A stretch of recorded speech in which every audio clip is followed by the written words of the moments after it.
The world is paying a high price for cheap clothes. When shoppers entered H&M's flagship store in central London last summer, the first thing they would have seen was a dark blue, flowery mini dress hanging front and center. On sale for just £4 or $4.80 US, the dress featured more than a low price tag. It also boasted a green label with the word conscious. Further down the aisle, recycling bins stood next to a collection of striped t-shirts and dresses. This setup is not uncommon in H&M's 4473 stores across the world. That's because the company wants to be seen as a climate champion. The Swedish clothing empire runs an array of sustainability programs, encouraging customers to bring back unwanted clothes for reuse. It's been releasing annual sustainability reports since 2002 and launched its first conscious collection using organic cotton and recycled materials in 2010. More recently, the H&M Group announced a plan to make all its apparel from recycled or sustainably sourced materials by 2030. It has also tried adding repair and remake stations in select stores, and it's testing clothing rentals in Stockholm. Like its other fast fashion rivals, H&M's core business model is fueled by low prices, rapid consumption and fast-changing trends, all of which are in direct tension with its sustainability mission. The global fashion industry generates a huge amount of waste. One full garbage truck of clothes is burned or sent to a landfill every second, according to a report by the Ellen MacArthur Foundation, a leading non-profit working to improve the industry's sustainability record. When a shirt costs $5, it's quickly seen as disposable. We are more likely to dispose of cheaper, mass-produced clothes than more expensive items, according to a 2009 study into consumer habits. H&M is well aware of the problem. The company's sustainability engagement manager Hendrik Alpen admitted the fast fashion industry is struggling to balance its climate commitment with its desire to meet consumer demands. It's not exactly rocket science. If you look at how the global population will develop, by 2040, we might be 9 billion people. That is of course great from the perspective of having more potential customers, Alpen told CNN Business. But if we look at the planetary boundaries, the equation is not working out. How clothes are harming the planet collectively. The global fashion industry produces nearly 4 billion metric tons of greenhouse gas emissions, or 8.1% of the world total, according to Qantas, a climate consultancy that analyzes the fashion industry's environmental impact. That calculation includes the 7 life stages of a garment, beginning with creating the fibers used to make it, by growing cotton, for example, to assembling the clothing and eventually transporting and selling it. The calculations consider both apparel and footwear. When you're standing in a mall or shopping online and ready to click buy, it's hard to fathom the global consequences of individual purchases. But consider the impact of a single cotton t-shirt or a pair of jeans as examples. The process of making one cotton t-shirt emits about 5 kilograms of carbon dioxide, around the amount produced during a 12-mile car drive. It also uses 1750 liters of water.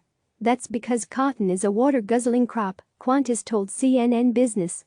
Producing a pair of jeans consumes even more water, around 3,000 liters, due to the dyeing and bleaching involved, according to calculations by Qantas. Making a single pair of jeans emits around 20 kilograms of CO2, the same amount produced during a 49-mile car journey. There are more sustainable ways to grow cotton that include relying mainly on rainwater, rotating crops to preserve soil quality, and limiting the use of pesticides.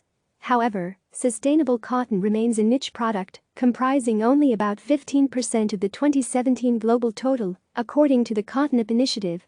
In 2017, the fashion industry devoured around 79 billion cubic meters of water, enough to fill nearly 32 million Olympic-sized swimming pools. And it's only expected to get worse.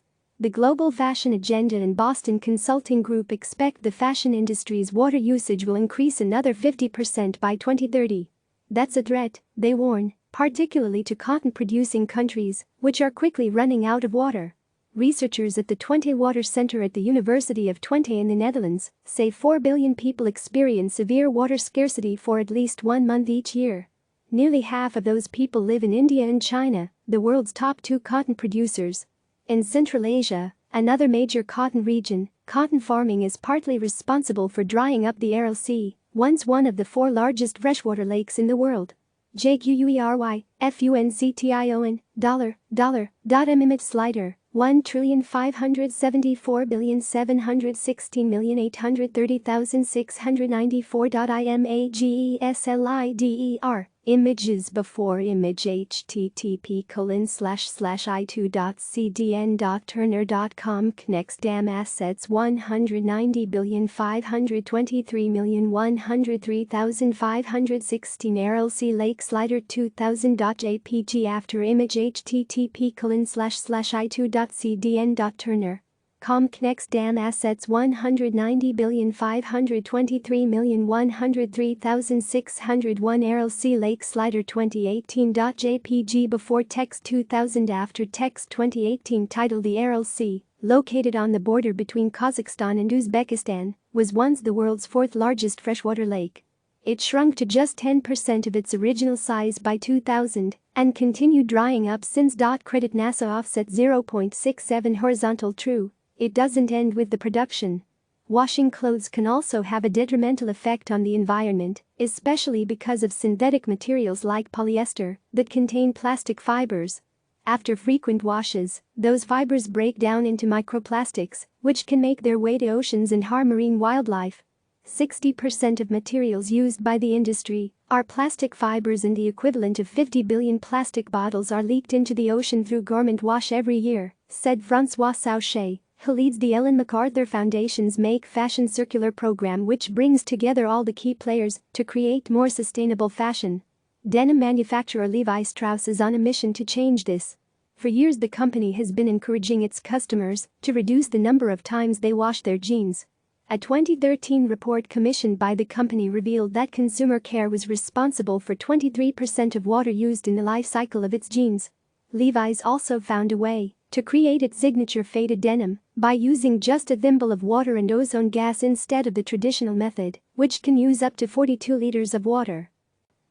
The company uses stones instead of water to achieve the worn-in look.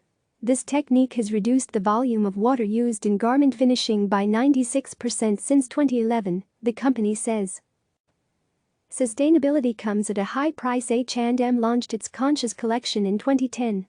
To qualify for a Conscious label, clothes must contain at least 50% sustainable materials, such as organic cotton or recycled polyester, according to the H&M website. The company was accused of greenwashing consumers by being vague about the collection's sustainability credentials. Last summer, the Norwegian Consumer Authority sent a letter to H&M, accusing the company of misleading consumers with overly general sustainability claims associated with its Conscious collection.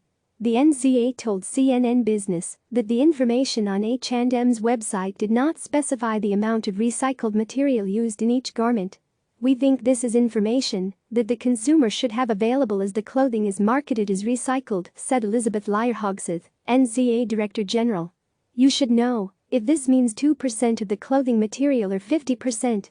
When asked about this, Alpen, the H&M sustainability manager, said the company would take the criticism and learn to communicate that extra value to consumers.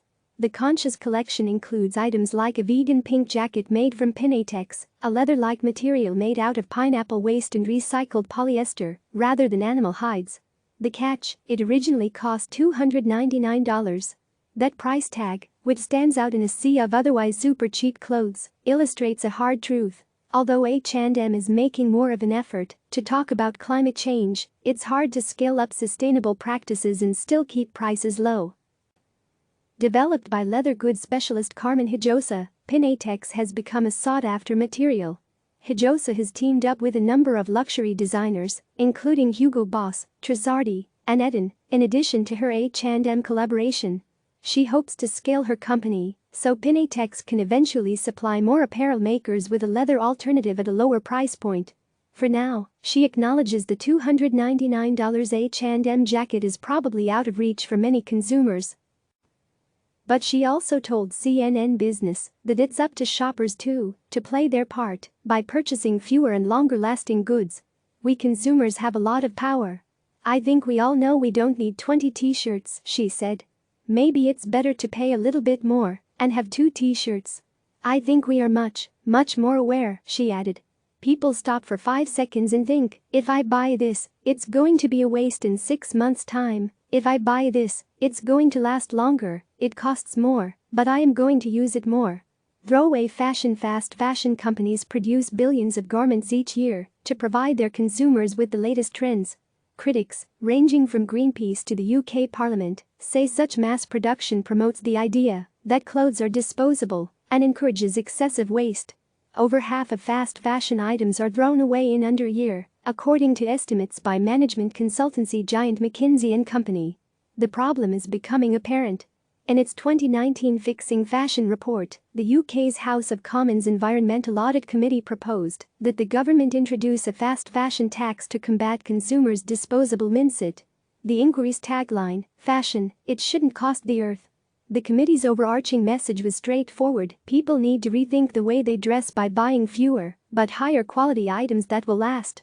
Isn't the real problem with the fast fashion industry that if you are selling stuff at £5, people aren't going to treat it with any respect, and at the end of its life it's going to go in the bin? Asked Mary Cree, the parliamentarian who chaired the committee.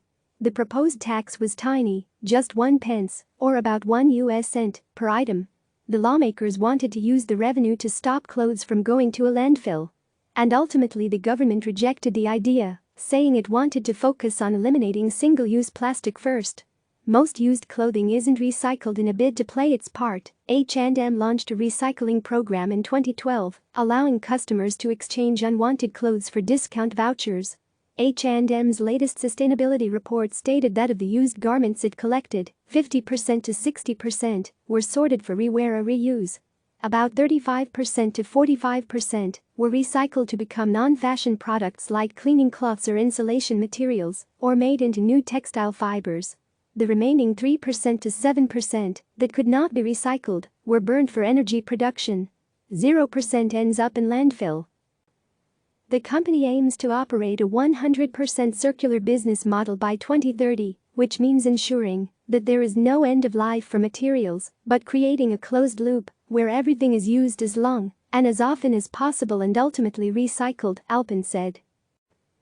But some critics call this yet another example of greenwashing on the part of the company. Ursula de Castro, a designer and a co-founder of Fashion Revolution, a non-profit global movement, said that the industry's focus on circularity is a sign that the biggest companies are hell-bent on continuing with their current business model.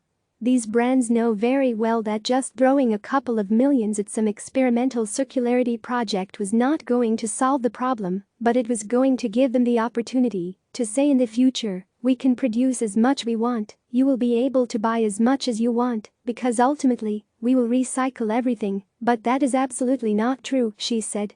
The future the companies talk about, she said, is so far away, it won't make a difference anytime soon. We need to usher in a different behavior by changing buying habits in the meantime, and that to me is slowing down, she added.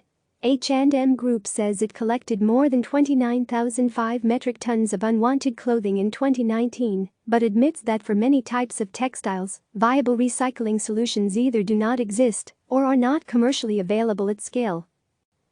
Worldwide as of 2015, 73% of clothes ended up in landfills or incinerators because they cannot be recycled, according to the Ellen MacArthur Foundation, a non-profit working to improve the industry's sustainability record.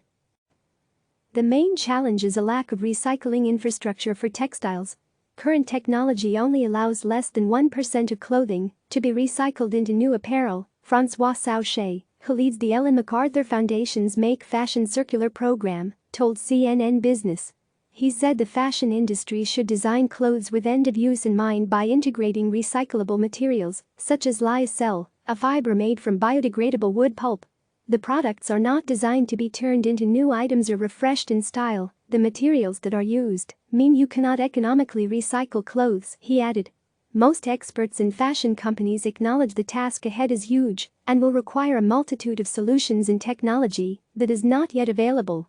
I don't think there is a truly sustainable fashion business, but looking at the rest of the industry today, I can say very confidently that H&M is one of the most sustainable options out there, Alpin said. Click subscribe to receive the latest news.